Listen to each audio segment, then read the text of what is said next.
দর্শক, ভিডিওটি দেখে অবাক লাগছে নিশ্চয়ই যে আইসক্রিম খাওয়ার কথা সাধারণত মানুষের বা ছোট শিশুদের, সেই আইসক্রিমই এবার দেখা গেল বানরের হাতে। আর শুধু তাই নয়, বানরগুলো একেবারে মনের আনন্দে চেটে পুটে খাচ্ছে সেই ঠান্ডা লোভনীয় আইসক্রিম।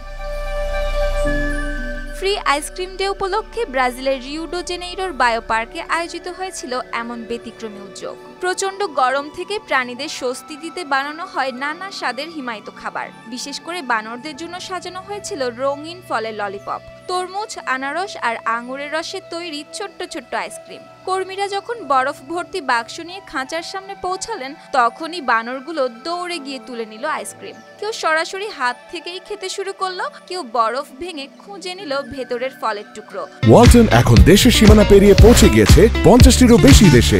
ওয়ালটন, ঘরে ঘরে বিশ্বজুড়ে। কেউ আবার নিয়ে গেল নিজের দলের সঙ্গে ভাগাভাগি করে খেতে। তবে বায়ো পার্কের কারিগরি পরিচালক জানালেন, এই আয়োজন শুধু মজার নয়, বরং প্রাণীদের স্বাস্থ্যের জন্য বেশ দরকারি। কারণ অতিরিক্ত গরমে হজমের সমস্যা, মানসিক চাপ বাড়ার সাথে সাথে বেড়ে যায় অসুস্থতার ঝুঁকিও। তাই এই ঠান্ডা খাবার আর পানি ছিটানোই যেন তাদের কাছে মনে হয় আশীর্বাদ।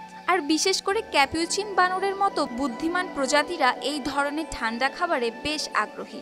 একই সাথে আইসক্রিম হাতে পেয়ে তাদের যে উচ্ছ্বাস, তাতেই প্রমাণ করে দেয় প্রাণী হোক বা মানুষ, এই ঠান্ডার স্বাদ পেলে সবার মুখেই ফুটে ওঠে একই রকম হাসি। সুপ্তি রায়, RTV।